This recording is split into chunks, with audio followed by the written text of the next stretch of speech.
వీక్షకులందరికీ నమస్కారం.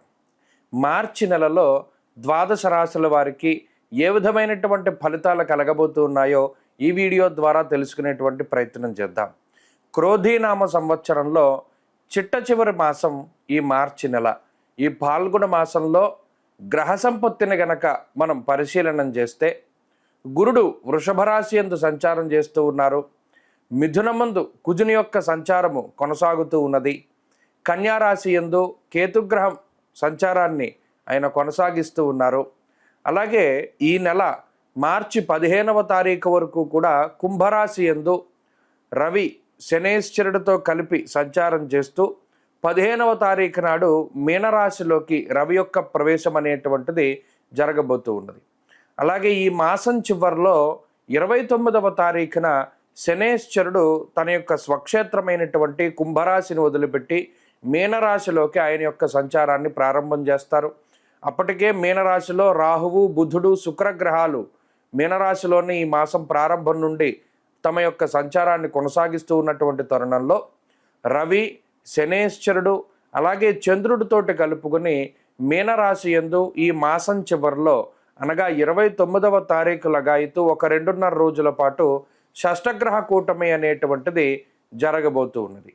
ఒక 2.5 రోజుల తర్వాత అనగా ఏప్రిల్ 1వ తారీఖు నుండి చంద్రుడు మారిపోవడంతో ఈ షష్టగ్రహ కూటమి వల్ల పంచగ్రహ కూటమి కింద తగ్గుతుంది. ఆ తదుపరి కొన్ని రోజులకి శుక్రుని యొక్క మార్పుతోటి 4 గ్రహాల యొక్క కూటమిగా ఉంటుంది. ఆ తర్వాత దాదాపుగా మీనరాశిలో శని రవులు మాత్రమే మిగులుతారు ఈ మాసం చివరికి, అలాగే ఈ మే నెల వచ్చేసరికి. అయితే ఈ షష్టగ్రహ కూటమికి సంబంధించిన వీడియోలు ఆల్రెడీ మనం చేయడం జరిగింది. ఇప్పుడు ప్రత్యేకించి ఈ మార్చి నెలలో ఈ ద్వాదశ రాశుల వారికి మరి ఇటు రవి కానీ శనేశ్వరుని యొక్క మార్పు కానీ తీవ్రమైనటువంటి ప్రభావాన్ని చూపించేటువంటి ఈ నెలలో ద్వాదశ రాశుల వారికి ఏ విధమైనటువంటి ఫలితాలు కలగబోతున్నాయో మనం ఇప్పుడు ఈ వీడియో ద్వారా క్లుప్తంగా తెలుసుకుందాం. ధనురాశి వారికి మార్చి నెల మిశ్రమమైనటువంటి ఫలితాలను ఇవ్వబోతూ ఉన్నది. ఈ మాసంలోనే అర్ధాష్టమ రవి, అర్ధాష్టమ శనేశ్వరులుగా అటు శని తృతీయంలోనూ రవి తృతీయంలోనూ యోగిస్తూ ఉన్నటువంటి పరిస్థితులు మారిపోయి చతుర్థ స్థానస్థిత ఫలితాలు 15వ తారీఖు తర్వాత అర్ధాష్టమ రవి దోషము, మాసాంతంలో అర్ధాష్టమ శని దోషము కొత్తగా ఈ రాశి వారికి వస్తూ ఉంటాయి. ఇప్పటికే చతుర్థ స్థానంలో ఉన్నటువంటి బుధ శుక్రులు కొంత యోగిస్తూ ఉన్నారు. సప్తమ స్థానంలో కుజుడు మిశ్రమమైనటువంటి ఫలదాత, షష్టగురుడు వల్ల గురుబలం లేదు. అర్ధాష్టమ రాహు కొంత ఇబ్బంది పెడుతూ ఉన్నారు. మరి ఈ తరుణంలో తృతీయంలో రవి శనేశ్వరుల యొక్క యుతి ఉన్నన్ని రోజులు అనగా మార్చి 15 వరకు గ్రహస్థితి చాలా అనుకూలమే. ఎందుకంటే రవి, శనేశ్వరుడు, బుధుడు, శుక్రుడు, చంద్రుడు ఇలా 5 గ్రహాల తాలూకు శుభ ఫలితాలు ఉంటాయి. దాదాపుగా 60-70% గ్రహాలు యోగిస్తూ ఉన్నటువంటి పరిస్థితులు. ప్రధానంగా గురు, రాహు, కుజులు ఆ 3 కూడా అంత ప్రతికూలమైనటువంటి స్థానాల్లోనే ఉన్నారు కాబట్టి ఆ 30% ఫలితం కొంత తక్కువగా వస్తుంది. అయితే ఈ రవి శనేశ్వరుల యొక్క ఆనుకూలత ఉన్నప్పుడే కొంత జీవితంలో ముందుకు వెళుతూ ఉండడం ద్వారా ప్రత్యేకించి 15వ తారీఖు లోపు కొన్ని క్రియాశీలకమైనటువంటి నిర్ణయాలు కానీ, ముఖ్యమైనటువంటి ఒప్పందాలు కానీ, లేదా మరి ఏ ఇతరత్రా ముఖ్యమైనటువంటి పనులు ఏమైనా ఉంటే ముందుకు తీసుకెళ్ళిపోతూ ఉండాలి. ఎందుకంటే 15వ తారీఖు దాటిన తర్వాత అర్ధాష్టమ స్థానంలో గ్రహాలు ఎక్కువగా కూడుకుంటూ ఉన్నాయి. పెద్ద ఇబ్బంది ఏమీ లేదు. కాకపోతే చతుర్థ స్థానంలో రాహువు, రవి, శనేశ్వరులు ఉండడం అనేటువంటిది అంత మంచిది కాదు. ప్రత్యేకించి చతుర్థంలో రవి రాహువులు కలిసి ఉండడం వల్ల అంతఃక్లేశం గృహశ్చిద్ర సౌఖ్యహానిమ భోజనం అన్నది శాస్త్రం. కుటుంబపరమైనటువంటి కలహాలే ఇందులో. ప్రత్యేకించి అనారోగ్య సమస్యలు కాదు, ఆర్థిక ఇబ్బందులు ఏవి కాదు, ఎక్కువగా కుటుంబపరమైనటువంటి సమస్యలు ఇబ్బంది పెడుతూ ఉంటాయి. కుటుంబ సభ్యులు మీకు సరిగా రెస్పాండ్ కాకపోవడము, లేదా కుటుంబ సభ్యులు ఏదైనా ఇబ్బందులకు గురి చేస్తూ ఉండడము, మీరు చెప్పినటువంటి వాటికి వారు వ్యతిరేకంగా ఉండడము, లేదా వారు తీసుకున్న నిర్ణయాలు మీకు నచ్చకపోవడము, ఇలా ఇంట్లో సఖ్యతతో ఉండేటువంటి పరిస్థితులు ఉండవు. ఎంతసేపు కూడా మన ఇంట్లోంచి బయటికి వెళ్ళిపోదామా, ఇంకో చోట ఉందామా, లేకపోతే అసలు ఇంట్లో నాకు ప్రశాంతత దొరకట్లేదు, నేను బయటికి వెళ్ళిపోతాను, ఇవే మాటలు ఎక్కువగా వినబడుతూ ఉంటాయి.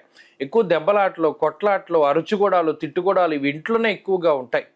ఇది ధనురాశి వారిలో ప్రధానంగా ఉంటుంది. ఎందుకంటే వాటి మధ్యలో పొరపచ్చాలకి గ్రహస్థితి కారణమవుతుంది. వాతశూలం మనక్లేశం భయం స్వస్థాన హానికృత్ అన్నది శాస్త్రం.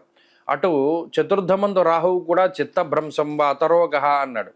అంటే ఇవన్నీ కూడా ఏం కలగజేస్తున్నాయంటే బంధువులతో విరోధానికి, స్నేహితులతో విరోధానికి, కుటుంబ సభ్యులతో విరోధానికి గ్రహస్థితులు ఎక్కువగా కారణమవుతూ ఉన్నాయి. అందువల్ల మానసిక ప్రశాంతత కొంత తక్కువగా ఉంటుంది.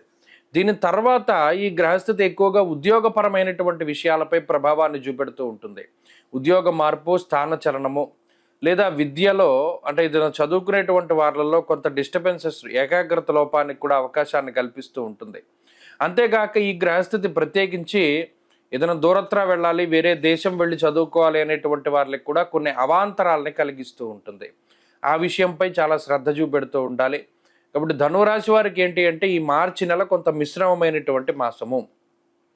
ఏదైనా చెయ్యాలి మంచి పనులు, ఏదైనా జీవితంలో ముఖ్యమైన పనులు చేయాలి అంటే 15వ తారీఖు లోపే చేసుకోవాలి. 15వ తారీఖు దాటిన తర్వాత చేస్తే ఫలితాలు కొంత ప్రతికూలంగా ఉన్నాయి, లేదా కొంత జాప్యంతో అంటే చాలా లేట్గా జరుగుతూ ఉంటాయి. ఈ విషయాలను దృష్టిలో పెట్టుకోండి. అలాగే 15వ తారీఖు దాటిన తర్వాత కొంత ఆరోగ్యపరమైనటువంటి సమస్యలు, ప్రత్యేకంగా నీరసము, నిస్సత్తువ లాంటివి, శక్తిహీనత ఇటువంటివి ఎక్కువగా బాధిస్తూ ఉంటాయి. అలాగే వడదెబ్బ తగలడానికి అవకాశం ఉంటుంది. ఎండలో ఎక్కువగా తిరగకుండా జాగ్రత్తగా ఉండండి. మంచి ఫలితాలు సంప్రాప్తమవుతాయి. ఆరోగ్యాన్ని కాపాడుకుంటూ ఉండవచ్చును. కాబట్టి ధనురాశి వారు ఈ మాసంలో మరింత అనుకూలమైనటువంటి ఫలితాలని సాధించడానికై ఈశ్వరారాధన చేస్తూ ఉండాలి. పరమేశ్వరుడికి సంబంధించినటువంటి అభిషేక అర్చనాది కార్యక్రమాలు, సూర్యారాధన చేస్తూ ఉండడం ద్వారా కూడా మంచి ఫలితాలను పొందగలుగుతారు. మార్చి నెల 29వ తారీఖు లగాయతు మే 21వ తారీఖు వరకు దాదాపుగా 53 రోజుల పాటు శని రాహువుల యొక్క యుతి మీనరాశి యందు, అందున పర్టికులర్గా పూర్వభాద్ర నక్షత్రం 4వ పాదంలో ఈ 53 రోజుల పాటు శని రాహువుల యొక్క కంజంక్షన్ అనండి, యుతి అనండి, కలయిక అనండి, ఏదైనా సరే ఈ 2 గ్రహాలతో పాటు అంటే ఇక్కడ షష్టగ్రహ కూటమి కూడా జరుగుతోంది. కానీ మిగతా గ్రహాల యొక్క కలయిక కన్నా శని రాహువుల యొక్క కలయిక, ఈ శని రాహువులతో పాటుగా రవి కూడా మీనరాశిలో ఉంటూ ఈ 3 గ్రహాల యొక్క కలయిక తీవ్రమైనటువంటి ప్రభావాన్ని చూపించబోతూ ఉన్నది. అయితే ఇది ప్రకృతి పరంగా ఇబ్బంది పెడుతూ ఉంటుంది. ఈ షష్టగ్రహ కూటమి వల్ల ప్రకృతి పరంగా వచ్చేటువంటి విపత్తుల గురించి మనం ఆల్రెడీ ఒక వీడియో చేశాం, అది డిస్క్రిప్షన్లో ఉంది. అయితే ఇప్పుడు చేస్తున్నటువంటి ఈ వీడియో ప్రత్యేకించి ద్వాదశ రాశుల వారికి శని రాహువుల యొక్క యుతి వల్ల వచ్చేటువంటి విపరీతమైనటువంటి ఫలితాలు ఏమిటి, ఇందులో కొంతమంది విపరీతంగా లాభపడేటువంటి సందర్భాలు ఉన్నాయి. ప్రత్యేకించి శని రాహువులు కలిసి యోగిస్తే ఓవర్ నైట్ స్టార్స్ అని చేస్తారు ఆ 2 గ్రహాలు కూడా. అంటే ఎలా ఉన్నవాడైనా, ఉదాహరణకి చూడండి, ఈ కుంభమేళాలో కొంతమంది అలాగే ఓవర్ నైట్లో స్టార్స్ అయ్యారు. అంతా పీక్లో శని రాహువులు యోగిస్తే స్టార్డమ్ వస్తుంది. అది ఏదైనా సరే అంటే ఆర్థికంగా ఉపయోగపడుతుంది, లేకపోతే ఇంకోటి అది ప్రయోజనాన్ని పక్కన పెడితే అంత విపరీతంగా యోగిస్తారు. అలాగే శని రాహువులు ఇబ్బంది పెడితే అంతగానో ఇబ్బంది పెట్టేటువంటి పరిస్థితులు ఉన్నాయి.